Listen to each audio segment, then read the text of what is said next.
Hey, what's going on? This is Lorna, um, LC the Goddess on this thing. Okay, I want to talk about a topic that I saw briefly on Love and Hip Hop Atlanta. And that topic was about human trafficking.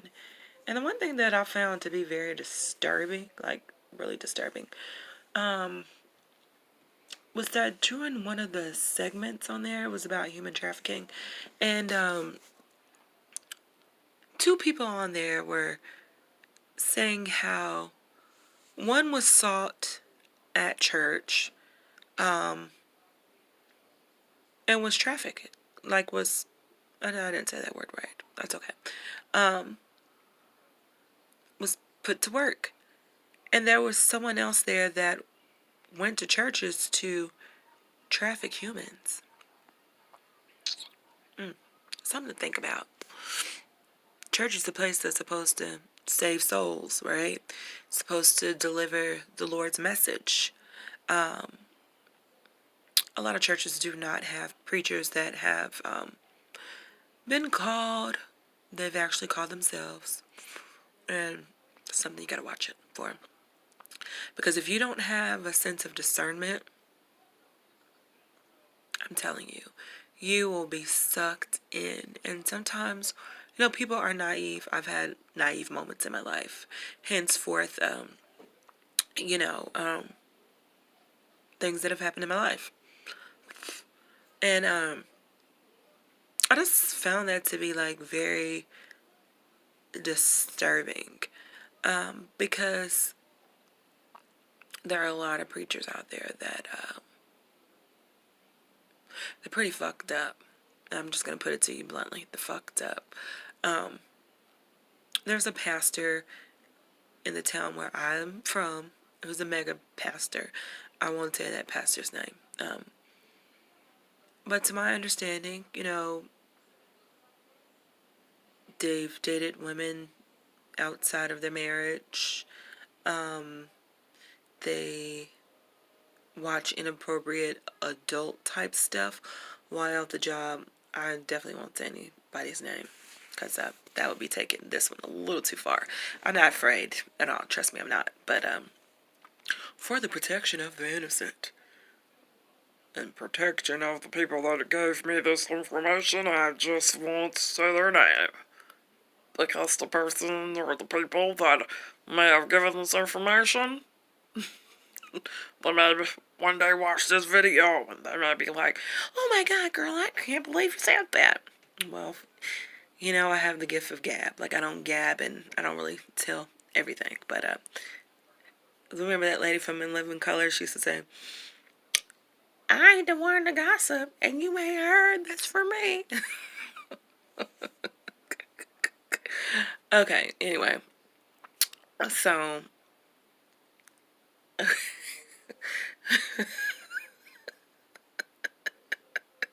okay, excuse me. Anyway.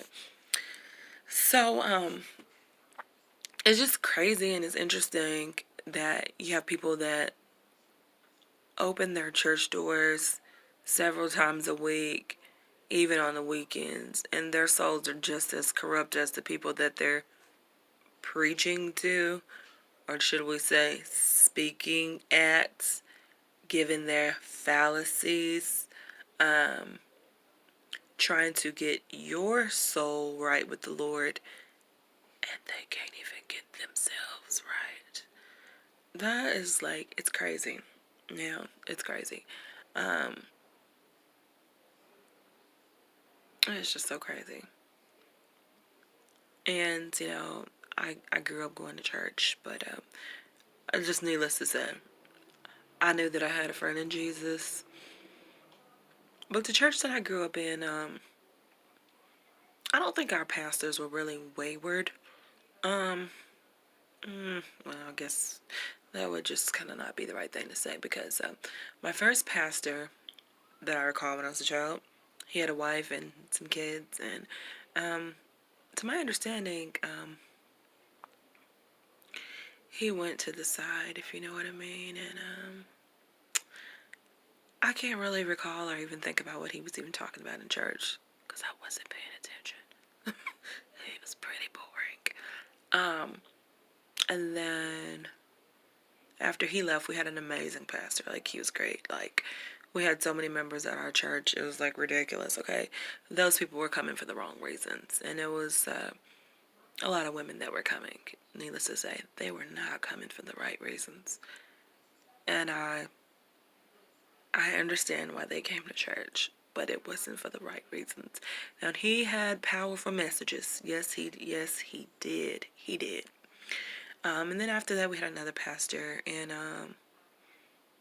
he was pretty good. I paid attention every now and then to him. And then after that, we had another pastor. He was a little bit dry. It was like going to, I've been to the Catholic Church, and I actually like going to the Catholic Church. But it's like, everybody has like the same sermon around the globe at a Catholic church. And this pastor, needs to say, he was just dry. I mean, I grew up in a United Methodist church, so if you've grown up and or attended a United Methodist church, you probably know what I mean. Not saying anything is wrong with Methodist people, nothing at all. But sometimes they just be a little bit dry, okay? Like, some of the people in the church, like, they're just so old school. Like, they didn't even want us to have, like, a drum set at the church. So my church, for a long time, we didn't even have a drum set. We had an organ. And the lady who played the organ, I love her so much because she actually wrote me a letter for college, okay? To attend her alma mater. And we didn't have a piano player, but we just didn't have any drums. And like in Baptist churches where everybody's got like the runs, it's like ooh, like okay, excuse me, God forgive me. I just like to cut up and have fun a bit, but I love the Lord, okay, a lot. But it was interesting to say the least. So after I watched that show this week, Love and Hip Hop, and I saw that on there, and I already had like my reservations about church. I mean, I do go to church from time to time, but I don't see the preacher anymore as like the preacher. I see him as just like a public speaker, like a motivational speaker, if you will, and I dissect what I want to put into my spirit and what I don't want to put in my spirit. Because you just have to be very cautious about what you're learning, because some of the people giving the delivery, their souls are just so corrupt. And my grandfather was a minister, and Lord bless anyone that attended his church. Bless the flock that he led, because that man was a fucked up, trifling, low down piece of scoundrel, piece of shit. My grandfather was a piece of shit.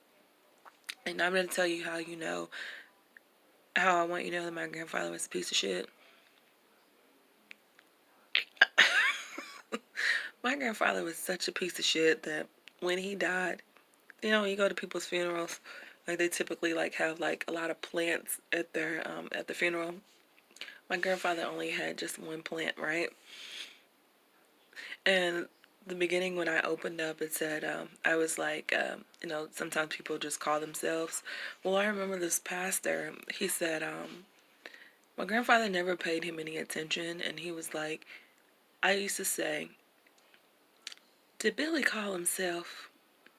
Because he just never listened. And I want to say that I think he was one of those pastors that just called himself, because if you knew his backstory and his life, like, he was just a piece of shit. And I'm not saying that God can't turn piece of shit ass people into better human beings, but when I tell you this man was like, I mean, so fucked up, like, he probably was the devil himself. Like, my grandfather was just like a fucked up ass person. Gosh, he was just a real piece of trash. Like, I mean, like a real trash box. And bless anybody, and may the Lord comfort the souls of the people that were in his flock. Now, and I would say this, I learned one good thing from my grandfather, and that was the first 5 books of the Bible. He did teach me that. Um, so that's one good thing about him. The other good thing about my grandfather is that he would go on vacation and he would bring us back gifts, and he would always give us money. That was the only 2 good things about him. Other than that, he was a piece of shit. A mothball smelling piece of shit. That man stunk so fucking bad. That damn mothballs all in his damn house. I mean, gosh, he was stinking. And I know he's not gonna come and haunt me in my dreams, because even after he died, I've never even had not one. I think I've had like one dream about him, but he better not come to my fucking dreams, because I'm gonna tell him about his damn self. Okay. So anyway, um, on a serious note, human trafficking. I think it's ridiculous. Like, for people to pick up and exploit children or women or men or whomever they're exploiting. I think it's ridiculous. And the one place that you think that you could go to as a safe haven, the church, and this, they have people leading the flock that I don't even know. I mean, they didn't make mention that the pastor or whomever, the parishioners, knew what was going on, but that's supposed to be your safe haven. Like, that's supposed to be the place where you go and, you worship and you serve and you have your breakthrough. You leave your all on the altar. You know, you just have that moment with God.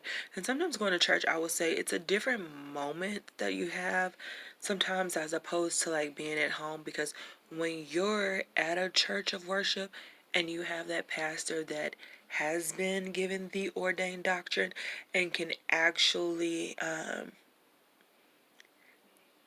intercede and is the intercessory, I'm probably messing those words up, but has actually been given discernment and has actually been given like the prophetic word from the Lord, like, there are just so many breakthroughs. And I love when prophets talk, because it's like, I have like this certain thing about me that I really won't get into, that is like when I hear it and that person's soul is just out, and it's out, and you know that that's real, and you know that that's God, and you know that God has like spoken to them and they're chosen. Okay, like, they're chosen. And it's just sad that like people use the church for the wrong reasons, whether it is to money launder, whether it is to do whatever that they do that is not the right thing, and is not in the right will. I just think that's just very disrespectful. And that episode really opened up my eye, because I was somebody that was abducted, before, and no, that shit didn't feel good. And it's crazy just to know that in my mind now, it's like, man, you gotta be leery about the people that you shaking hands with at church. You gotta be leery about the people that sit next to you at church. Like, what is in like these people's minds? Like, um, why does the devil just overtake you like that? Like, why does the devil just have you so fucked up that you just want to go and pick people up and have them like sell their bodies and be prostitutes and whore for like little money on a dollar, little cents on a dollar, and you get the money, like, and they're out here spreading themselves and coming in contact with all kind of like crazy stuff. I just think it's ridiculous. And the people that are out there, if you're fucking human trafficking, you stop doing that nasty shit. You're sick, you're fucking twisted, you need to get your soul together. Because you know what? You're going to have a day that you're going to have the answer to the Creator. And you think the Creator's going to say to you, well, job well done. You went and kidnapped people. You took them against their will. No, dumbass. Like, your ass is going to be, like, in an eternal flame, okay? Like, burning the fuck up. No, like, we're not coming to spit on you. We're not gonna come and pour any water on you. Motherfucker, you're just gonna fucking, like, gonna burn the fuck up, okay? And when you're burning up, we're gonna be up in the high heavens, roller skating, roller coasting, riding roller coasters, and you're gonna be in that internal flame fucked up, because you're just that fucked up. Like, what's wrong with your fucking brain? Like, what's wrong with your brain? Stop being a fucked up ass person. Like, get your shit together, okay? Get your fucking shit together. You need some fucking money? You figure out how to get it, okay? Like, and not doing that kind of shit, okay? Motherfucker, like, everybody has a God-given talent, okay? Whatever your talent is, tap into that motherfucker and make your ass some money. Don't pick up these young girls, these ladies, these young boys, these men. They're just gonna go out here and fucking suck and fucking suck and fucking suck until they can't fucking suck anymore, and the fucking tracheas and the fucking esophagus is all fucked up, and they're contaminated mentally.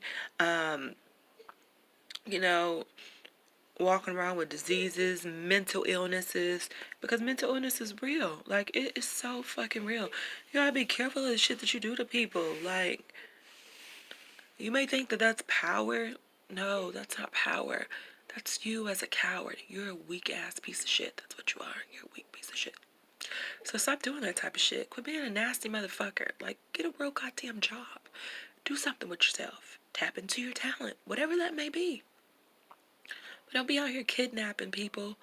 Don't abduct people, because I'm telling you, I'm somebody that has been abducted before. Like, that shit, like, you watching your shoulder, looking over your shoulder and shit. Shit. After a couple people see this video, shit, you may be back to looking over your shoulder and shit. But just stop being, like, fucked up. Like, ladies, if you meet someone that starts to talk to you and they're just, like, trying to, like, get you to go and meet a guy or meet another woman or meet someone that you have no business meeting, don't go. And I'm going to tell you one thing that I used to do when I was in undergrad. My friends and I, when we would go out on dates, we would write down the license plate. We would contact one of our friends, and we would let them know the person's name, where they lived at, where they were from, what their job was. Like, it was like a real safety net. Like, you had to be safe. So I'm going to tell you, like, do the same thing. When you're walking somebody's car, you're going to go get in, you're going on a date or something with somebody.